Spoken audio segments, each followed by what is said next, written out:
Good afternoon, everyone.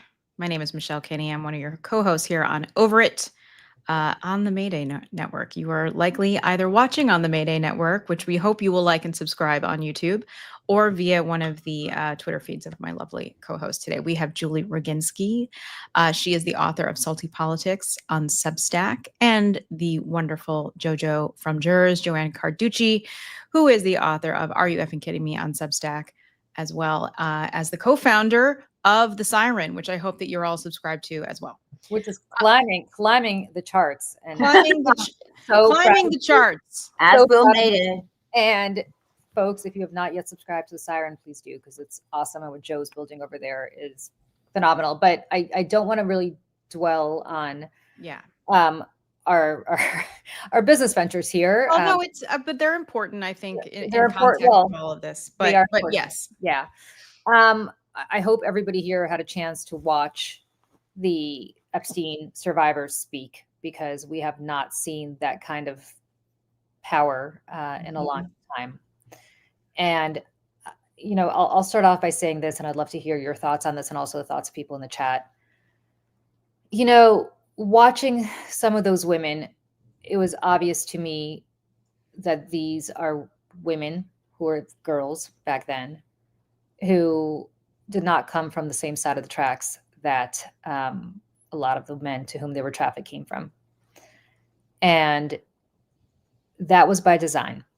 It was to create an even greater delta between the very, very, very powerful men whom they did not name but alluded to being very powerful, except for Lex Wexner, who people are not aware is or was at the time the chairman of, I think it's L Brands, but they own Victoria's Secret and the guy's a total creep. Yeah, The Limited and other things. Mm-hmm. And these girls who are now women, who were, one of whom was this woman who I think had never spoken before, was a Brazilian immigrant who dropped out of school at the age of 14 because she needed to earn money to support her family, and fell afoul of what is right and decent in this world, and ended up falling into Jeffrey Epstein's arms, quite literally, trafficked to him, I think, by Ghislaine Maxwell, who is now doing Pilates or yoga in her very Texas prison. And so prison camp, I should say. It's not even a real prison. Yeah.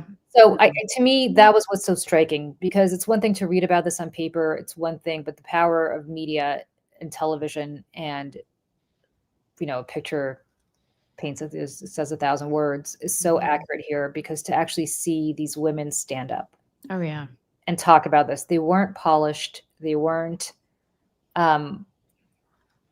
they weren't, I assume they were prepped a little, but they certainly weren't people who had media training. Like it's right. They were just women, and they were just women who were girls, who had been girls, who at the age of 14, that's the number that kept coming up over and over and over again. 14. And one of them, he said, I think if it wasn't that one, it was another one who said that he kicked her out when she was 17 because she was too old. Yep. And the through line also here, Julie, to your point, was the promises of a better life, right? Of a job. Many of them said they were promised these jobs, right? So many of them said that they came from troubled households.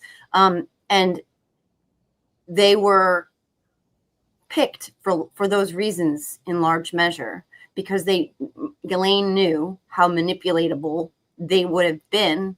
And I just, like, it's so hard to know how many times these human beings have been victimized by the same perpetrators of all of these horrible crimes, because it's not enough that they were victimized as children.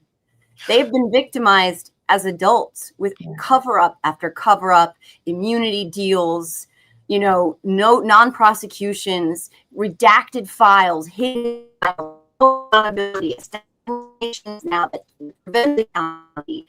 They have just had to endure all of this to watch these films. Yeah, Joe, you're breaking up a little bit. Oh, sorry. Is that any better? Yeah, better now. Yep. I don't know what happened there. Apologies.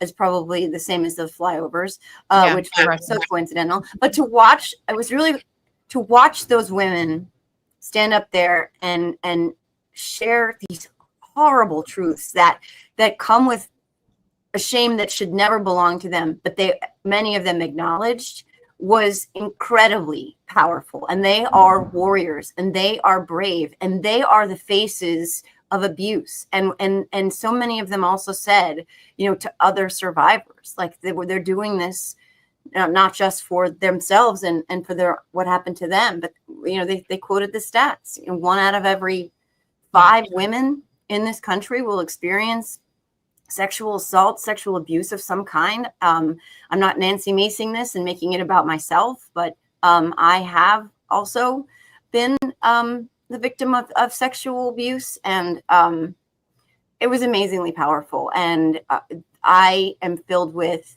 pride for what they did, but rage for what has happened and continues to happen to them. But I'm actually feeling really hopeful that we might actually be on the precipice of some change here. Yeah, I think to your point, Joe, I have never been sexually abused, but I was sexually harassed in a very high profile type situation. And then a few months later, I think I said this before you got on the chat here, Joe, when we were doing the live with Epstein survivors, I stood up as a result of being sexually harassed myself. Allegedly, I have to say that per my contract with Fox.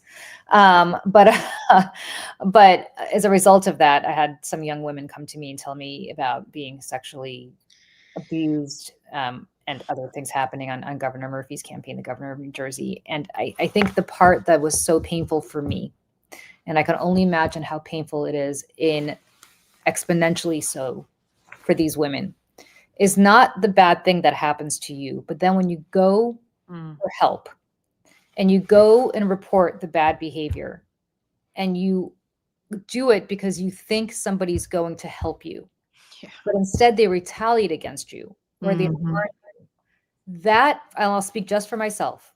And again, I have never been sexually assaulted. And I will go a step further to say that I certainly was never sexually abused as a young girl. So that is a level of horror that I cannot wrap my head around. But what I can say from my own very small, again, not to Nancy Mason either, but from my own very small example to bring back to them, is the awfulness of asking for help from the Department of Justice, from the Palm Beach prosecutor, from the Department of Justice under George Bush in 2008, then from the Department of Justice under Bill Barr in 2019, then under the Department of Justice under Pam Bondi in 2025.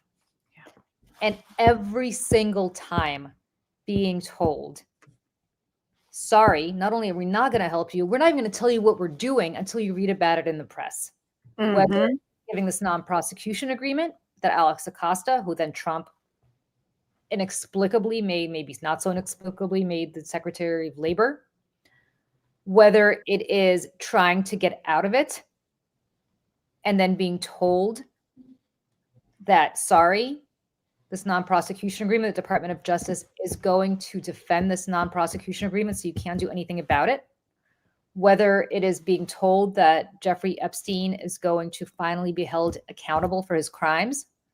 And then, oh, whoops, now he's dead. And I'm not a conspiracy theorist, but let's take it at face value. He committed suicide. I don't know if that's true, but let's take it at face value. Bill Barr, whose father, parentheses, hired Jeffrey Epstein at the Dalton School, despite Jeffrey Epstein not having a college degree, to teach math and physics, which is also a question that's never really been asked of him as to why. Bill Barr didn't punish anybody except the 2 guards and the warden at the Metropolitan Correction Facility in New York. Nobody at the Bureau of Prisons had their heads rolled from the fact that one of the most high profile, prominent prisoners was suddenly left unattended enough to commit suicide. Bill Barr, you know what Bill Barr said about that? Direct quote. A series of really unfortunate coincidences and bad events. Okay. And then They hear for the last 4 years from Donald Trump, and from everybody around him, we're going to release the Epstein files, release the Epstein files. They put the guys in charge of the FBI who are making a huge issue about releasing the Epstein files, only to find out within 3 months of that happening that there's no list, and Pam Bondi wants the whole thing to go away. And Donald Trump continues to say, including Joe, as you said today, that it's a hoax. These women have been screwed, not sexually. They've been screwed morally for the last 20 years, well after they were sexually abused. Did you hear one of them listening to the audio from the Blanche interview and how she was saying that was Ghislaine's voice when Ghislaine groomed them, when Ghislaine worked them and made them trust her before she not only delivered them. I'm sorry about my audio. I don't know what's going on. Right. Is it still echoey?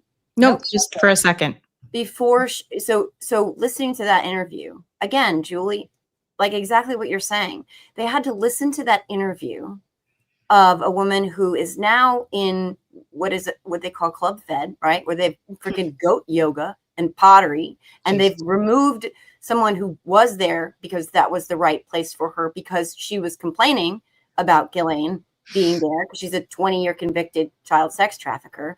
But when they were listening to that audio of, let's not call it like any kind of testimony or, deposition, what that was and what they used it for briefly, however long it worked, because it didn't work for long, was them trying to expunge Donald Trump's involvement in all of this. She said, she never saw him there and he never was anything but a gentleman. And imagine also having to hear that and knowing that in reward, she was granted immunity for that. And then she was rewarded for that with a cushy prison sentence that is likely, we all know this, to end up as a pardon or commutation or whatever, probably at the end of the second season of the shit show. It is, they talked about that a lot. And there were a lot of follow-up questions about that, and which is good. But no one in the press asked Trump about it. After. Nobody. What the hell? What? They leave it at it's a hoax? He says it's a hoax. They talked about that too. Imagine someone calls you being raped a hoax. Thousands of you who stood up there so bravely and described what had happened to you, how your life was destroyed, and someone, the most powerful man on the planet, says it's a hoax. Sorry, Julie's dad, but fuck that. And fuck. Jojo, I have the clip of Trump saying it's a hoax. I'd like to show that, if you don't mind. Yep. Mr. President, what is your message to Putin? President, right now, there have been survivors of Jeffrey Epstein speaking at a press conference on Capitol Hill. They're calling for these case files, these documents to be released. And Thomas Massie, who was sponsoring a discharge position to get the House to vote on releasing those documents, says he doesn't believe you're implicated in these files, but many of your friends and donors may be, and he says that's why the Justice Department is redacting them and slow-walking the release. Is the Justice Department protecting any friends or donors, sir? So this is a Democrat hoax that never ends. It reminds me a little of the Kennedy situation. We gave him everything. What? Huh? Well, I'm surprised it's not the Russia hoax. I know. I was like, I thought he was going to say Russia, but apparently. You know what I think is fascinating? First of all, I don't know who asked that question, but of course, I don't recall Thomas Massie. I watched that press conference, as I know you did, Michelle, and I know you did, Joe, also very carefully. Does anybody in the chat recall that Thomas Massie said he doesn't think Trump is implicated? I don't think Thomas Massie said that. I don't. No, he said he was very careful. He said this isn't about implicating Trump. He said that because it's smart to say that, because otherwise it looks like it's purely political, right? He did not exonerate him. No, Thomas Massie, because he can't. No more than you can exonerate you or me or anybody else. You know how I know that? Because we haven't seen the list, so we can't exonerate anybody, right? I mean, that's the bottom line. So I'd love to know who asked that question. I suspect it was probably one of his little, OAN plans for somebody. But if it's like a little guy with the glasses whose name I don't know, but I think he's it's not Marjorie Taylor Greene's boyfriend. Oh yeah, it's not Brian Glenn from RSBN. Because, but it's interesting. how much of a Democratic hoax could it be if Marjorie Taylor Greene was standing there? Well, and that's the follow-up And question. Thomas Massey. That's the follow-up question. Now, I don't know what happened after that because I wasn't Nothing. watching, but I'm They I'm Putin. assuming Moved that on to nothing Putin. happened. The next question was about Vladimir Putin. The very next question was about Putin.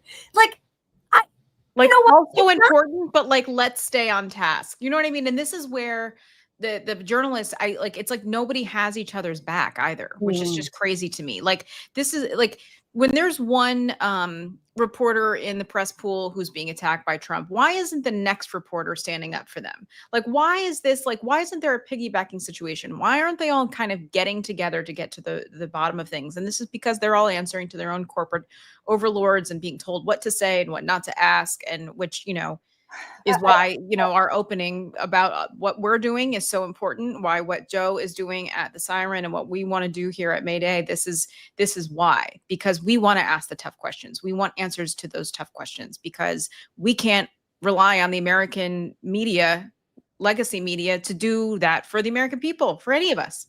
I think it's Bullshit. even more sinister than that. I think not sinister. I think it's even more ridiculous than that. The media is not made for this moment. No. Because the media is made for Joe says the earth is flat, but Julie says the earth is round. Now let's have a fair and balanced debate. Right? Like that's what's happening. Trump says this is a hoax. Hundreds of women say that they were trafficked to Jeffrey Epstein. Let's give that equal weight, because we have to respect the office of the presidency. We have to respect the president. He can't possibly be some crank. And that's what you're seeing here, right? And then, so let's move on to Vladimir Putin. And listen, nobody cares more about what's going on in China today than I do with Vladimir Putin and Xi Jinping. But I'll tell you right now, that's not the story of right now. Not when he's saying hoax. It deserves a follow-up. You could also ask about Trump and Putin. You could ask about Xi Jinping. I'm not suggesting you don't have those questions also. But if he says this is a hoax, the follow-up question has to be, this is why Mayday Media exists, and this is why the Siren exists, and this is why we're not going to cower to this bullshit. The follow-up question has to be, Mr. President, are you suggesting that the women who stood on the Capitol steps today and the east front of the Capitol today, are you suggesting that those women all made it up? Yep. And also, if that is true, then why is Ghislaine Maxwell in prison at all? Why was she convicted and sentenced to 20 years for a hoax? Why haven't you pardoned her if you think this was a hoax, right? Clearly, you can't. This is the definition of Trump. It's all this doublespeak. None of it makes sense. It doesn't square. And he knows that the media will move off of the story and onto the next thing because that's what they always do. And yesterday, my Substack today is going to be about, it's called Lies, Lies, and Videotape, because all he ever does is lie. And they accept the lie and move on for him to lie some more. Yesterday, he returned from nearly a week of playing Where in the World is, Melon-Hued Messiah, and they asked him one question about it. I think it was frickin' Deucey Light who asked him, "Well, how'd you find out that you were dead?" And that was it. He said, "I was out and about. I was all over the place. It was a long weekend. I didn't know that people thought I was dead. I did know that people thought I was dead." All of the same usual bullshit, doublespeak lies, while he's standing there with freaking Dark Hands McSpackle, right? And they don't follow up. There's no follow up. They accepted it. They moved on. The guy who never shuts up, shut up for a week straight. We had Bigfoot grainy pictures from several hundred yards away at best, and they moved on. And they're going to move on again from the next thing to the next thing. And you're right, Julie, they are not built for this moment because they are held to a different standard now. They answer to their overlords. They answer to corporate profits. They answer to dollar bills, and that is not helpful for the American people, for the rest of the world. Yeah. And Michelle, I don't know, jump in here, because it's depressing, right? Oh, it's super depressing. I saw a reporter ask a question. I don't know if this was recent or not. It was like one of the actors from *Inglourious Bastards*. I can't remember his name. And the reporter asked him in like this press junket, "How do you stay hopeful?" And he leaned over to the microphone and he said, "I don't." And I was like, "Mm, this is relatable." And I don't mean to tell people to not have hope, because I think we should. But this is all super depressing. Like, this is why I'm all up in Jake Tapper's Twitter comments in the last couple days while he's promoting his new stupid book about, not to say the subject matter is stupid, but like his book that he won't shut up about, another book. Here's another And book. he's like, here, yeah. Oh, And yeah. he's like, here's my tour dates for this book, and come see me here at this bookstore. And I'm like, oh, will you be announcing your book about the decline of Donald Trump's mental and physical health while he permanently damages and collapses the United States government and the very fabric of this nation? Like, no. Okay, great. Move it. This is another thing. Like, why does Jake Tapper get to be there with his millions of dollars salary? Again, not serving the American people. Like, this is why the free press is so important. And yes, I guess it's still free, sorta, but how free is it when there's this chilling effect in place where, Timothy Snyder says, "Do not obey in advance," and all the legacy media said, "Oh, but not me. Like, because I'm gonna make money, and Donald Trump's in charge. Like, if I need a merger, if I need to do business, like, Donald Trump's not gonna let me." And like, what? Or they're saving it for the book, right? Yeah, that part is, Or they're yeah. saving it Don't for even the get next, me started. 18 to 24 months, which is probably from when the event happens to when the book actually sees the light of day. Yeah. So, like, I'm paying for cable, but I'm not going to get what I need to get cable from Jake Tapper. I'm going to have to wait 18 to 24 months to get that story when I have to Yeah. buy Jake Tapper's book, right? I Yep. pay for the New York Times, but Right. am I going to get what I need out of the New York Times, or do I have to wait for the No, book? they're going to save all the Well, best parts for their books, right? Yeah. Which is Always. not the And I case. just want to jump in just on a technical situation. I just got a text saying we're all breaking up. So is there an issue with the sound? If there is in the chat, just let us know can hear us. So keep going. Sorry. This happened to me Yeah, with StreamYard StreamYard is like recently very as well. glitchy lately. What I don't know what's up, but if people can't hear us, just let us know. We'll try to fix that. I don't know how, but we'll try. But either way, Julie, Joe, continue on. Yes, you are all breaking up. all right, hold on. Let me yeah, this happened to me. Yes, you're all going funny. It's sporadic, a little choppy, but okay. Hmm. Okay, this is what I'm going to do. I'm going to take us all out and put us back in, and maybe that will do something. Just give us. Right.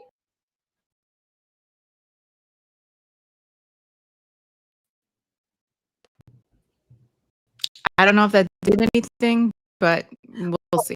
I'm going to text you because when this happened, Sam was able to fix it, and I'm asking him why. How? Okay. Okay. Is it still happening, everybody? I don't know. This happened to me. It was devastating. The first 15 minutes of Heather Cox Richardson. Oh no. Yeah, Heather Cox Richardson, Politics Girl, Allison Gill, and Dana Goldberg. The first 15 minutes were trash. Oh, that's terrible. It's Because- still doing the glitch. I don't know why. I'm so Samuel sorry, was- everyone. It's a DPI thing or something in the settings, Michelle. Okay. He said he changed. Mm, Do you see anything Well, related to? let's keep going. Yeah, just keep going and then Keep going. It's really awful. You guys tell us, and we'll stop. Yeah. So listen, it's demoralizing. It's depressing, and the part that I just keep coming back to over and over again is you're supposed to look for. Is Michelle? You reminded me, Mr. Rogers. You're supposed to look for the helpers. If something bad happens, look for the helpers. Well, who is the biggest helper other than the Justice Department? That's supposed to be the biggest helper in the world. And again, let's not forget how far back this goes. Alex Acosta was and I'm hearing feedback. I don't know if somebody has me on. oh, that might be. Hold on, pressing buttons. Keep going. Sorry. Alex Acosta. Nope. Still hearing myself. What else keep saying? Was the U.S. Attorney for the Southern District of Florida under George W. Bush. Mm. That's how long ago this goes. Why was George Bush, who's not been mentioned at all, why was he protecting Alex Acosta? Why was Alex Acosta protecting Jeffrey Epstein? And why is Donald Trump threatening Republicans on Capitol Hill right now if they pursue this and vote for this discharge petition? Why is he threatening them? Why was our military buzzing over this press conference like they were going to war? Why are they running interference for this now? Why isn't that a question? And why isn't the idea that Ghislaine is a Republican? Yeah. Like, and someone said, and I'm so sorry, guys, about the breaking up. Like, I know that sucks, but somebody said today that this isn't about politics. It's not about red or blue or Republican, Democrat, right? This is like, how do you answer to this? How can you look at the face of a child or anybody, a family member, a brother, a sister, a cousin, a daughter, a friend? How can you look them in the eye and say, I was okay with this? How? Well, that's the part that just absolutely annoys me about this whole situation, Joe. And you raise a really good point. Because I remember when Gretchen Carlson and I were passing our 2 laws on the Hill, the way we got people to support senators and members of Congress to support our legislation was they would always get up on the floor and they'd say, I have a wife and I have a sister, or I have a daughter, and if something like this ever happened to her, if she ever got sexually assaulted or sexually harassed, I want her to have her day in court, or I want her to be able to speak. And my whole thing is like, really? Do you need to have a wife or a sister or a daughter to be a good human being? Like, because I don't have a wife and I don't have a sister and I don't have a daughter. I'm surrounded by boys. Even my dog is a man. And I don't, and I'm not a child. I'm not going to be ever nobody's going to be a sexual predator with me as a child. It's just the right thing to do. Like, what is the fucking, sorry, Dad, problem? These women just stood on the Capitol grounds and told you what happened to them.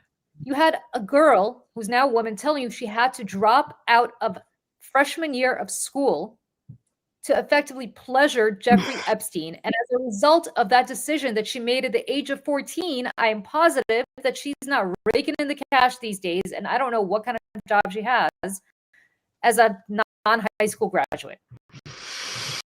Not to mention all of the attendant psychological problems and probably trust issues that she's had affecting every aspect of her relationships with men, with women, with authority, with her children, if she has any, with everybody.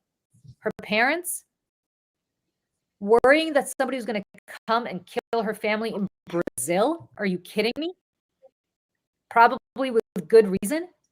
Talking about how there were Eastern European girls who could not come forward as Eastern European women now, because as we saw, speaking of Vladimir Putin, when you have Russian refugees showing up here, guess who deported 10 Russian refugees yesterday back to Russia to go straight to the gulag?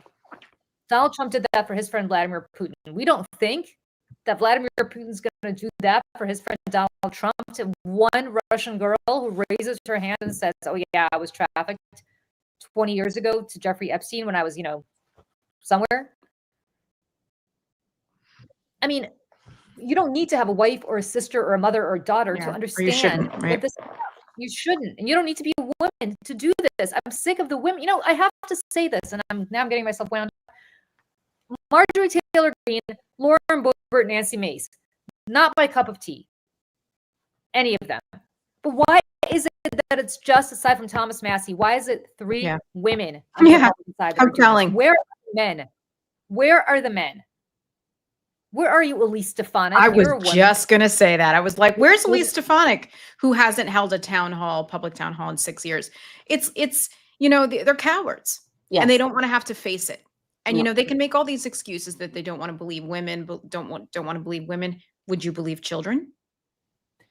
Because this cabal of child pedophilia that, Pizzagate, all this shit that's been going on in QAnon, it was real. They were just pointing at the wrong people. Mhm. Yeah. Well, And that's the remember, reality of this. right. And remember, the foundation would crumble underneath everything that they hold dear. And so they can't, right? They put back into power someone who bragged about grabbing women by the pussy, someone who in the interim has been found liable of sexual abuse, someone who has been convicted on 34 felony counts related to one of his many affairs that he had, right? This is a person that they hold up as pious and devout and a family man and a patriot, when all of it is a lie. It's all smoke and mirrors. It's all the man behind the curtain. And they cannot, like so many, fundamentally, and I'm talking about the real MAGA supporters, the cult, because those elected officials, they know better. And they will tell you, and a lot of Democrats will say this, behind closed doors, they say, I don't like this, I don't like him, right? That's a definition of fucking cowardice, right? These are not profiles in courage. And it is absolutely reprehensible what they have built. And it's all based on a lie. And if you tear it down to this level where we expose the truth about this man who is going way out of his fucking way to make sure that this goes away, and it's not going away, if they expose that truth about him, then everything falls apart around them, and they have no existence. And at the end of the day, this is all about them having power and access to power. To what end is the great mystery to me? Because why do you need power if you're going to go to Congress and do nothing related to what your constituents need or want, but going to serve Donald Trump? Fucking cowards. They're disgusting, fucking deplorable cowards. It's Gollum from Lord of the Rings. Gollum. If like you guys, if you're watching at home, you don't know Lord of the Rings, there is this like little, Hobbit character, there's a ring, and it's like anybody who gets near the ring like becomes like a little monster, and you can't think about anything else except the ring because the ring has all the power. That's what this is. Because once you get a hold of it and you have your hands on it and you're living in that power, people don't give that away. People do not give that up. Most people, But, to your point, Joe, and if, another question that I would have for the president that I wish somebody would ask him is, what part of this is a big Democrat hoax? The part where these girls back in 2007, 2008 said that Jeffrey Epstein did this to them? Like, Donald Trump wasn't running for anything back then. He wasn't talking about running for any, he briefly talked about running for president when he came back from Russia back in the late 80s. He's always been talking about that. But my point is, like, he didn't, he was on The Apprentice. So were they trying to get him then? Because they weren't. Yeah. Were they trying to get George Bush, who was the president at the time, who was a Republican? No, because nobody's ever alleged that he was hanging out with Jeffrey Epstein. What part of this is the Democrats' hoax? What part of this is set up by the Democrats in order to get whom? Whom? Also, this is the person who called COVID a Democrat hoax. Yeah. Called a global pandemic a Democrat hoax. I mean, it's like he's so fucking predictable and he's so shallow and stupid. Oh, we lost Julie.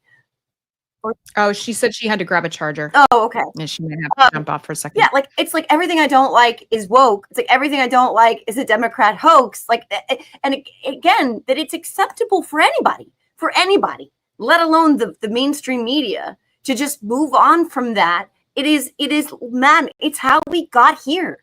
They're normalizing all of this and moving on when it demands that they don't. And again, it's stuff like Michelle, this, like, these are human beings. This is not political. This should not be It shouldn't be. Right? I mean, for whatever it's worth, and part of what Marjorie Taylor Greene is doing is she's trying to maintain her base, which she Right. made this the QAnon version of this one of Right. her big signature issues. Also, sidebar, she is very upset with Donald Trump because Donald Trump said, "You cannot run for Senate in Georgia. I will not back you for Senate in Georgia." Right. And that did not make her happy because she's been a very loyal soldier. So she's got a little bit more bravery and admirability, so to speak, going on right now. But there's a lot of layers there. But I mean, the fact that even she is like, no, this is not gonna Yeah. fly. Where Charlie Kirk is like, we're not talking about that anymore, and everybody else has moved off of it. We cannot move off of this. Because look what we're enabling and emboldening and empowering and rewarding repeatedly. And I know we talk about this a lot, but from Donald Trump to Elon Musk to Pete Hegseth to RFK Jr., we have established a precedent where sexual abusers are rewarded with levers of power, and that's not a trajectory we want to be on as a country. No, and I mean, listen, look at the people, like all the people that you just listed, do not view like women as human beings. Right. We're less than. And I mean, this is why, Pete Hegseth has said things about women serving in positions of power, why he has ushered in his crazy lunatic Christian nationalist pastor into the halls of power in Washington, D.C., who says that women should not have the right to vote. This is all related. All of this happens, this dehumanization of an entire group of people that has existed now for hundreds of years.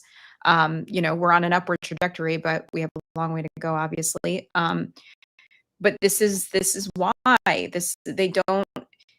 can't see victims of sexual abuse, specifically women, as human beings, and not trustworthy and not credible, and finding any reason not to believe them. I'm starting to break up again, except Michelle. Well, okay, I'll keep talking. I just sent you a message off in our chat too, so that might work. Okay, thank you so much. And it's just, this is why all this stuff is related, and this is why we can't keep our eye off the ball when it comes to rights to our own bodies, abortion rights, voting rights, rights in the workplace, all the stuff that Julie is fighting for with Lift Our Voices and with Gretchen Carlson, all the legislation that you're trying to get passed on behalf of women and victims of abuse in the workplace. Like, all of this is related. And the Republican Party, unfortunately, more so than Democrats, but it does exist on the left as well, have a reputation for dehumanizing women. And this is It's the kind of, it's not, I just want to be clear. This is not a partisan issue. It's not a partisan issue. And yeah. that's the biggest heartbreak of all to me, is that the biggest proponent of our legislation, you mentioned my legislation with Gretchen Carlson, was Lindsey Graham. Which is wild to me. I mean, it's so crazy. Right. Lindsey Graham and Kirsten Gillibrand talk about strange bedfellows. But consistently. Yeah. So really went to bat for us. And so I want to say that, and you've seen him be very silent on this Epstein thing. I don't think he's come out and said this is a hoax, which is interesting because he's defended Trump on virtually everything else. Even Ukraine. But even Ukraine, which is just whatever. But it's pretty interesting to me how these women, but not surprising that these women don't trust anybody. I don't think they're going to give Marjorie Taylor Greene that list. I understand why she said that she's not afraid. It's not because she's so brave. It's because the speech and debate clause allows her to go on the floor of the House and say whatever the hell she wants, and she can't get prosecuted for it for defamation, which is why Nancy Mace did that whole presentation of who she got raped by and abused by, and her ex-boyfriend or her ex-fiance, whatever it was, because she has immunity to do that on the floor. You can do that as part of the speech and debate clause on the floor. I don't know that they will trust Marjorie Taylor Greene to take that information from them and to provide the entire list. There may be people on that list that Marjorie Taylor Greene may not want to reveal. I'm not casting any aspersions upon her here. I think sounds like she's in the right place. But if you're these women, you've been completely mistrustful of all of them, of all these people. Why would you? And by the way, I could see Donald Trump saying, or somebody else who wants to sue them for defamation saying, well, you're the ones who provided the list that allowed her to do this, so we're going to sue you for defamation. And good luck trying to figure out in court whether that's accurate or not. Yeah. Well, not only that, what we've seen now with his sudden interest in mortgage fraud, right, is he will use whatever he needs, whatever mechanism of his power he needs to use at our expense to go after you, to hurt you, including his new favorite tool, which is mortgage fraud. Well, this is, by the way, a business fraud who bankrupted casinos and stole from his own charity, who is suddenly keenly aware of and interested in stopping mortgage fraud. No, he was only when prosecuted for it by the Attorney General of New York civilly. Right. Right. Well, that's mortgage fraud. Right. And so now he's using it to go after Lisa Cook and help me, AG. As James. Thank you. So there are lots of weapons and tools, including our guys and ladies in the sky, just to literally fly over this thing. Oh my gosh. Just to kind of like, Wait, we have to talk about that for a second. Can we please talk about that? Because we were talking about it in the chat, and then I have a good friend who lives in Maryland and lives in a neighborhood with a lot of families whose parents work in defense and things like that. And in their group chats were saying, this is super, like, they weren't saying it for a fact, but like, why are there planes flying over? This is deliberate. oh, and that boy loves him a flyover. We all know that his little sandbox of toys that he loves to play with, whether it's, filleting fucking Putin or whatever. He did it for one of his own stupid signings. He loves a flyover. The 5-time draft dodger who mocked, a POW. He loves to use our military jets as props. So of course, and who's he gonna call? Who's he gonna call? Keg Breath. Hey, buddy, what's the biggest, loudest plane you can fly consistently back and forth over these women sharing their stories that I suspiciously, for no good reason, don't want anyone to hear. Yep. Like, so he like that sort of epitomizes how he will use the government, our government, to enact whatever appeases him, but also retribution. So even if it's not defamation, he'll find ways financially, legally to if you who knows, if you forgot to sign something, I mean, your daughter's permission slip or some shit, like, honest to God, he will go after you in some way, shape, or form. One of those women said it today. I'm already scared enough. When asked about Donald Trump, think about that. Think about what she is saying. They were all skirting around naming him directly, but they named him insofar as they said that Epstein bragged most about his buddy Donnie and how he had an 8x10 picture. Think about who has an 8x10 picture of another dude in their house. I have this clip. I'd like to play it really quick. One second. Yeah. About Ghislaine Maxwell being transferred to a lower security prison in the aftermath of speaking to Todd Blanche. I think this is right. I'm happy to speak to that.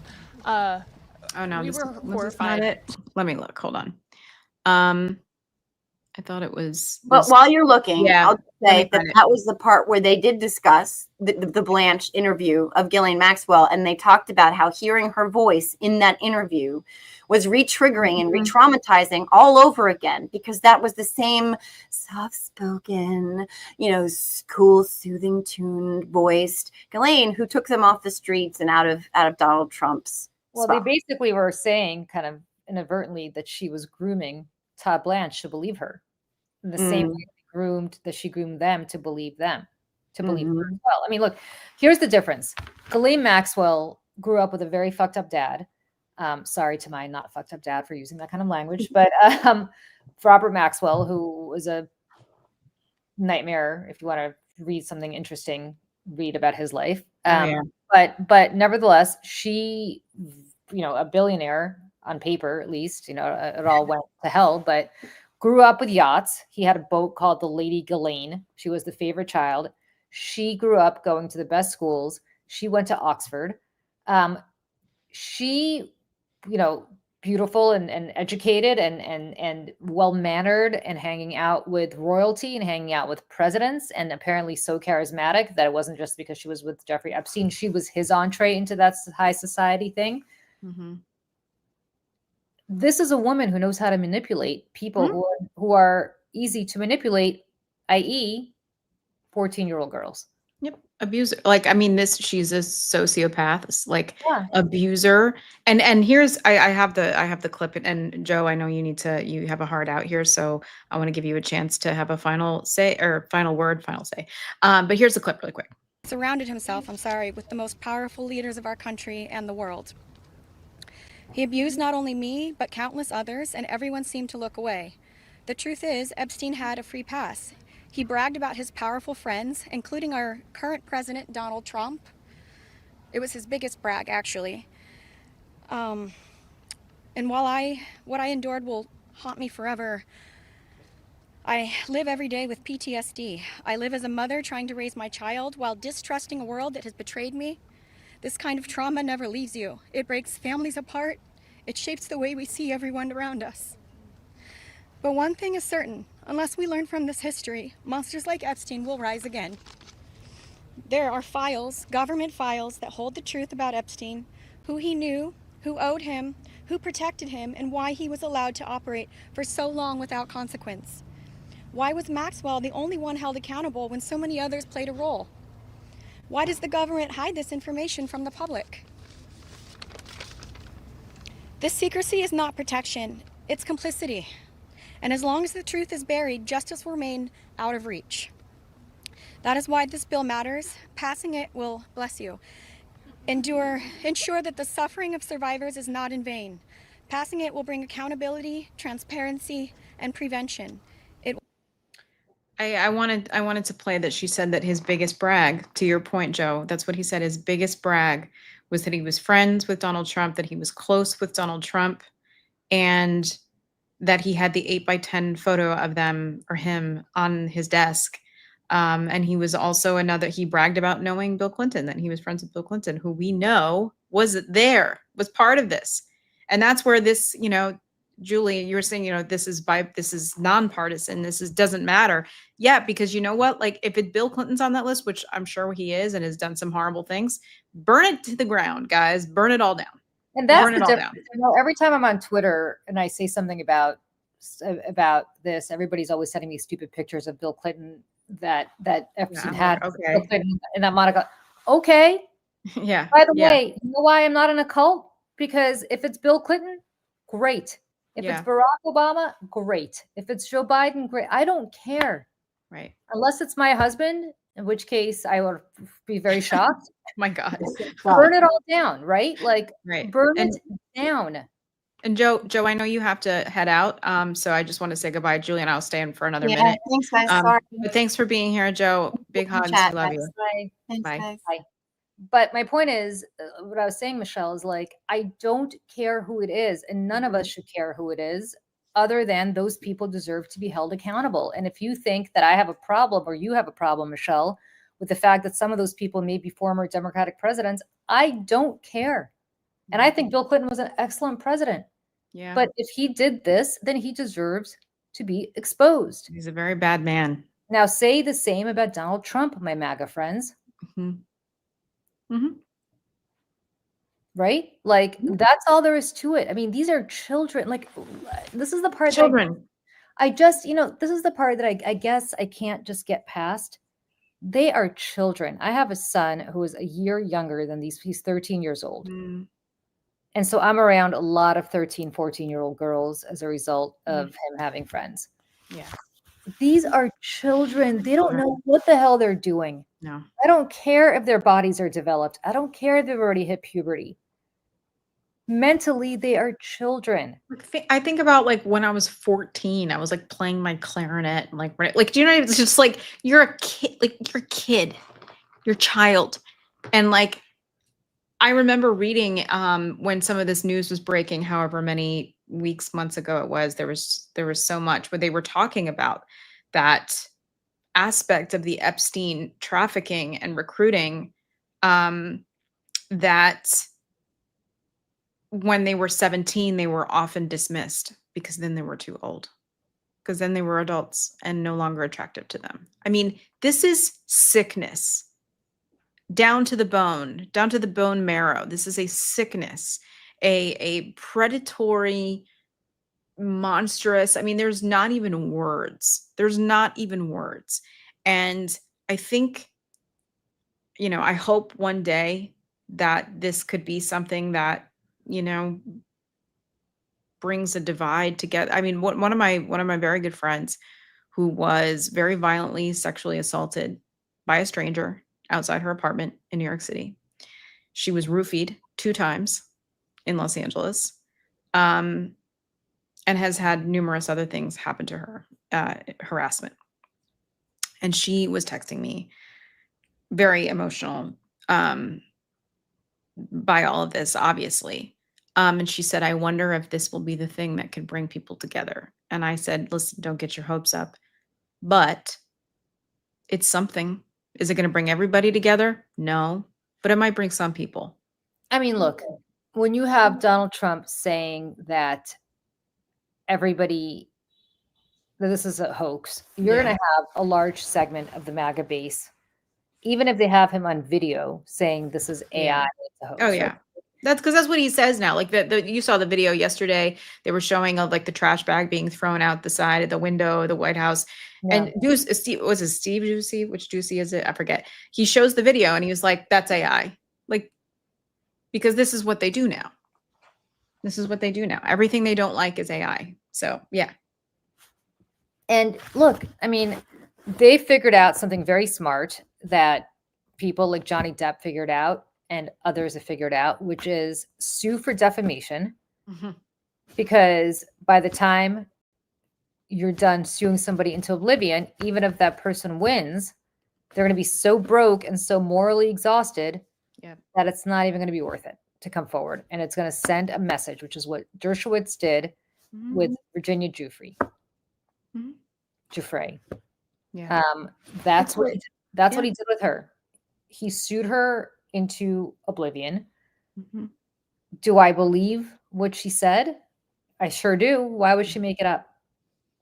Yeah. Unless you think all of these women are making it up. I mean, But look what Yeah. happened to her. I mean, her life, she committed suicide. supposedly. And I didn't realize there are other girls who also committed suicide. Of course. And to Annie Farmer was one of the women who spoke today, and she talked about her sisters, because her sister is an artist and was recruited first, and her sister had one very bad experience, and then had kind of kept it to herself. And then, anyways, there were 2 sisters, and she was saying that her older sister was receiving direct threats from Ghislaine Maxwell, who would say things to her like, you go running on the West Side Highway, accidents happen all the time. You better watch out. You better watch over your shoulders.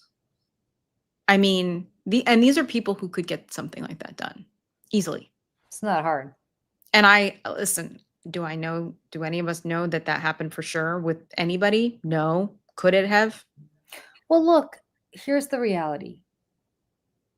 Most crimes like this happen in private, in the sense that rapes don't happen for the most part, don't happen in public, right? It happens between one person and another person, Right. by design.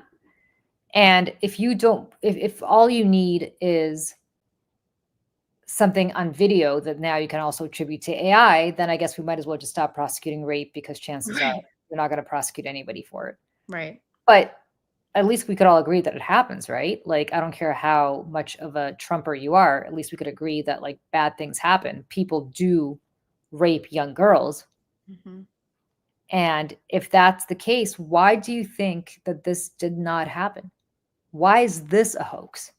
Why are these women standing up at this precise moment in time, including with Marjorie Taylor Greene, including one who is as she said by her own account, a registered Republican?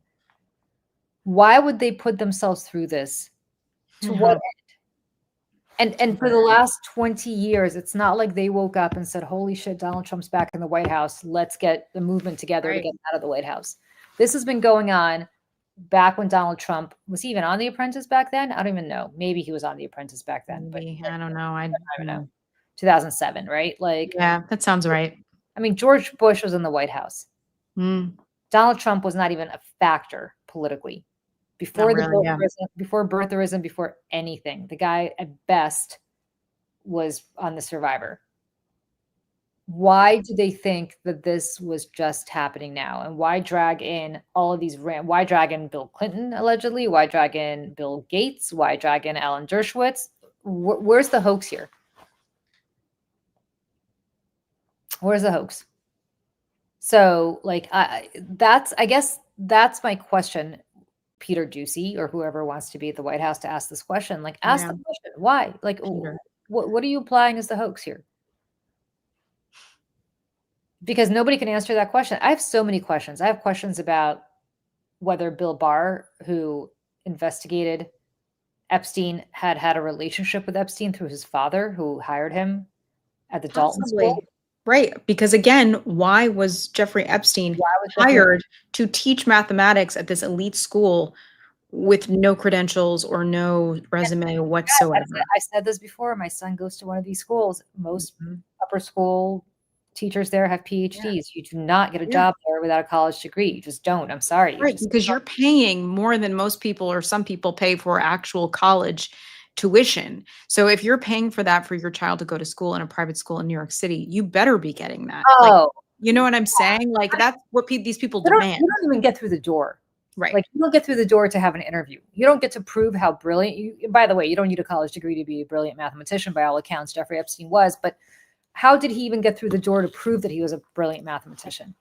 I want to know if Dalton has any NDAs with any of these survivors. Oh, listen. And there have been reports that their students said he was creepy, that they had stories and like things like that. But you don't wake up one day and decide to be a child molester. And when you have access, it's like being an alcoholic and running a bar. Like, you have access to that kind of, material. You have access to underage girls, and you're a pedophile, right? Like, you can't control yourself.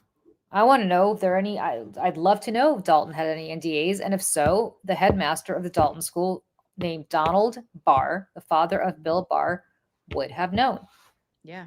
Bill I'm Barr, assuming he's not alive anymore. no, but Bill Barr at the time was at Columbia University while Jeffrey Right. Epstein was teaching in Dalton. He was also Dalton's on the east side, right? Dalton's on the east side, so he was also in the city. Did they meet? How did they meet? Did they know each other? Why is nobody asking Bill Barr these questions? Sorry, just really quick. DeSantis partied at the Darlington School in Georgia where he taught. That is correct. And I actually know people who were there and can identify people that were blurred out in those photographs. And that's all I'll say about that. I don't know that he was doing anything bad to the extent like this, or if it was just like a teacher making a bad decision. I can't speak to that, but that did happen. And Yeah. by the way, unlike Jeffrey Epstein, who I think taught in the 70s at Dalton, when, like, I guess the lines were a little bit more blurred between teachers partying with students. But DeSantis is younger than I am. What the hell was he doing partying? Yeah, with he's students? like he's a few years older than me. He would have been like a senior in high school when I was a freshman. So What was it, the 90s that he was partying with them, the early 2000s? yeah, it was like 2001 is the year that so he taught there the year of September 11th. He had just started working there. He only really worked there, I think, for a year. And I believe he lived like on campus, if I remember correctly, because I did like a very deep dive on this when I was at my last job, because we made like a couple ads about him. And because there was an interview with Ron DeSantis and Piers Morgan, which, speaking of it being September, about September 11th. And where were you? Because he talks about September 11th kind of being this catalyst for, joining, serving the country, the whole thing. But then he can't remember where he was. Everybody remembers where they were on September 11th. You remember what you were doing. You remember where you were. You remember what the air smelled like. It was a core memory for all of us that have memories of that time. And he was like, well, I don't know. I can't really remember. And what? And it just goes to, he never speaks about his time at the Darlington School in Georgia. He never speaks about it. And I think that's strange. I think it's weird. Because he taught there for, like, this is a guy who came from an Ivy League school and got hired at this private, you know, very well-to-do prep school in Georgia, and never talks about it. I don't know why. We don't know why. Because all I know is that when we made an ad about that, we ran that in Georgia and we ran it in Florida, his wife was very, very upset. Well, Yeah. whatever. Yeah.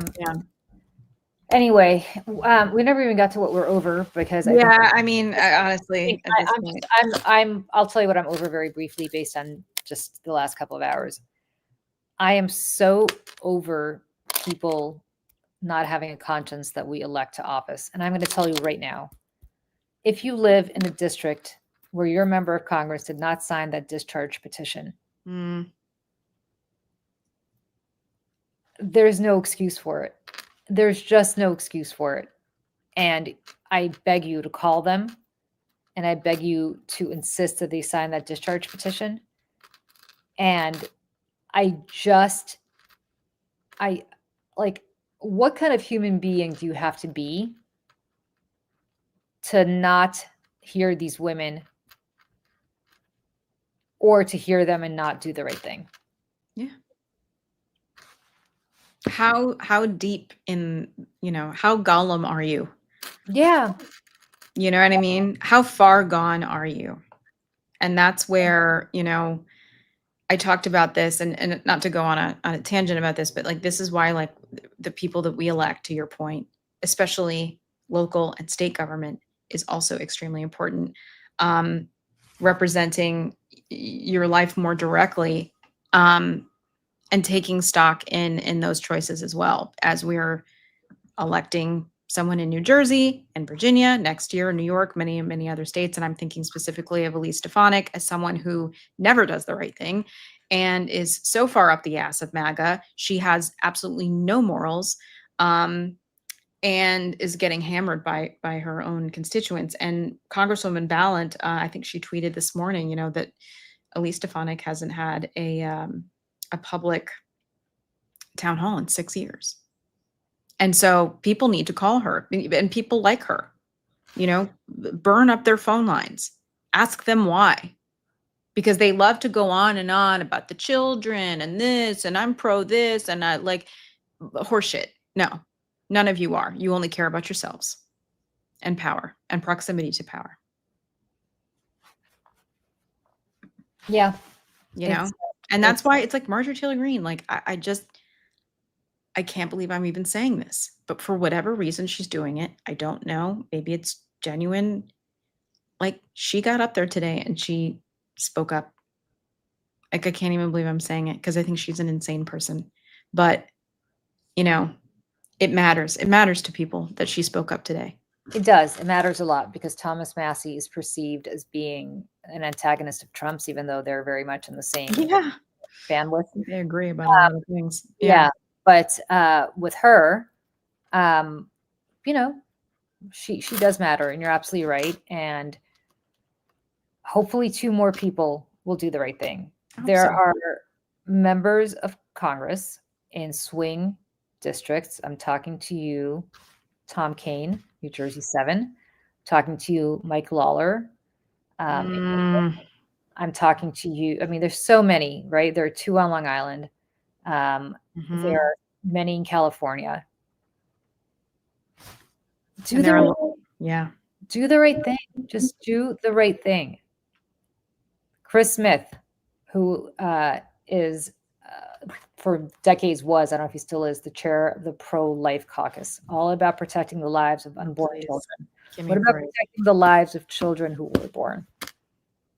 Right. What's the George Carlin thing? He's like, if you're preborn, that's good. If you're like, once you're a baby, you're screwed. Yeah. you know. deafening, you were asking when I'm due back on Abby Phillips show. I don't know, because after the last time Scott Jennings and I went at it so hard, I don't know if I want to go back, and I don't know if they want me back, because I don't know that I want to give oxygen to people like that anymore. So we'll see. Well, and last night on Abby Phillips' show, because I don't go on CNN and I'm not invited on these places, so I don't care and I will say whatever. Well, I'm sorry, but yeah. No, I know. I'm just like, I don't know these people, so who cares? Had Scott Jennings and Ben Shapiro on the panel last night. You know what? Ben Shapiro and Scott Jennings were on the panel with Abby Phillip last night. How on earth? This is the way that the cable news goes. This is how. You guys, if you want to know why we're starting Mayday Media, it is because we're never going to have people like that on here. I don't have a problem having Republicans on, by the way. I even have a problem having Trumpers on. I just want people who don't lie for a living. Yeah. Right? Like, Yeah.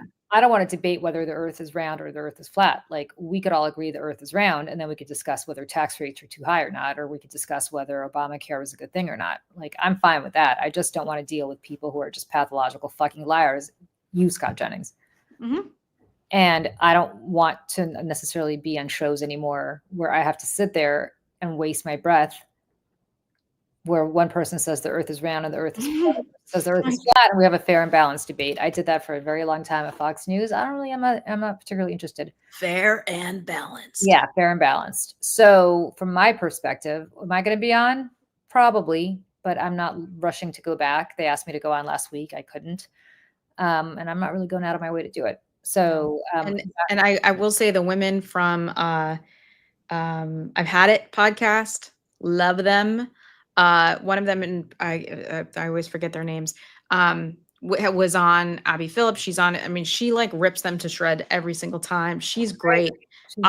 She's another one, like both of them speak plainly, speak, in ways that people can understand and authentically, and people gravitate towards that. It's like, that's the kind of shit that we want to be doing. And that's why we all have to be doing it, because the algorithm is stacked against us. And we have years, if not decades, of catching up to do. And that's why that's one of many reasons, but a big reason why we're building this and why we're doing this. So like and subscribe. Like and subscribe. And we are so grateful to you all for being here. I don't know if is Tara still on vacation next week? She might be. Yeah, she'll still be gone next week. Okay, she'll still be gone. But we will still be here. Jennifer Welch, that's her name. Thank you. Somebody in the chat put her name down. Yeah. And speaking of Tara, just really quick, her over it, just so I can share. I didn't really have an over it just because everything pisses me off. But the Joe Scarborough thing. Joe Scarborough was on the show yesterday morning, suggesting that J.B. Pritzker, governor of Illinois, get together with Trump and make a plan to fight crime in Chicago. So you know what? Sorry, Dad, in advance. Fuck you, Joe Scarborough. Seriously, fuck you. Can't stand Joe Scarborough ran. He and Mika hightailed. Such a douche. I can't. Hightailed their asses down to Mar-a-Lago. Like immediately to kiss the ring as soon as Trump won, after warning everybody that the earth was going to collapse if Trump won. It's going to be Armageddon. He's basically Hitler, and all of a sudden they hightail it down to Mar-a-Lago to hang out with Hitler. Their words, not mine. So I don't really need Joe Scarborough. Tea Party Joe, not even Tea Party, Newt Gingrich acolyte Joe Scarborough, who got elected in the 94 wave of Florida, to give talking points. J.B. Pritzker, who I think is killing it right now. Oh, yeah, he's awesome. Love him. Meeting the moment, sir. Meeting the moment. He's meeting the moment. You know what, MSNBC, that's a network I'm going to be on tomorrow if they don't cancel. But I don't really give a shit. They disgrace themselves by having Joe Scarborough still do that show. Mm-hmm. Get rid of him. Do people even watch it anymore? Because as soon as they went down to Mar-a-Lago, I was like, oh, hell no. It was the first thing I usually turn on in the morning, because the Today Show, no offense to the people at Today Show, it's just like, it's like, oh, they don't really like talking about anything. So I would turn on Morning Joe. I don't do that anymore. I haven't since then. I don't know. I don't watch. Here's my dirty secret. Even though I'm on cable news, I don't watch cable news because I think I don't either. If there's a really big like newsy thing, we've talked about this. CNN, I always, because they have like legit reporters like all over the world. But for the most part, I have to be honest. You know who I watch? I watched The Bulwark. I turned to The Bulwark. I love The Bulwark. I love I don't always agree with them, but I think they do a great job over there. Bulwark is fantastic. Go subscribe. I love their content. They always have great things to say and really smart people on. I listen to David Pakman. I've had it. But like these are the people that I want to talk to. These are the people I want to hear from. And because they don't bullshit us. And the people on TV do. They Yeah. just do. Yeah, I think I'm at the point in my life, and I think you're there too, Michelle. And I think most people in this chat are there as well, which is why you guys are listening to us and not to cable at the moment. I'm really kind of over being bullshitted and being told that up is down and black is white because somebody in corporate needs to get the FCC to do them a favor, which is what this is all about. Yep. So on that note, you guys, thank you so much for joining us. I am a little under the weather. You could probably hear, which is why I'm a little. I can't actually. You sound and seem fine. No, yeah. I'm actually pretty sick, but it's okay. I will be back next week in good health. I will be back on Saturday for another episode of Coffee and Conversation. Yeah. The best part of the week, as far as I'm concerned, is Saturday mornings at 10 a.m. Eastern. true. So thank you guys so much for joining us. Thank you for sticking with us from 10. I know we've been on forever. We've been on forever. So I'm going to go to I'm going to take to my bed. Yeah, I'm going to drink some coffee because I think I got about 3 hours of sleep. I was texting Julie at 4:15, I think, in the morning. I was texting her links to join the StreamYard today because I was up all night long, like making new graphics and like doing all this stuff. I was up. I saw your text. And Were you really? Oh, we suck. Go to bed, us. Go to bed. I know. And I didn't respond because I was feeling so not well that I just couldn't even like responding. But yeah. So you guys, thank you for joining us. It's been hours. I'm going to take to my bed. I'm going to write a Substack column on something today for tomorrow. And stay healthy, everybody. Hopefully, stay healthy. COVID is everywhere. Stay healthy. And, like and subscribe. Follow us on Mayday, the Mayday Network on YouTube. We're on other social platforms as well, although not as active yet. We will be. But thank you so much for being here today with us. Bye, everybody. Bye.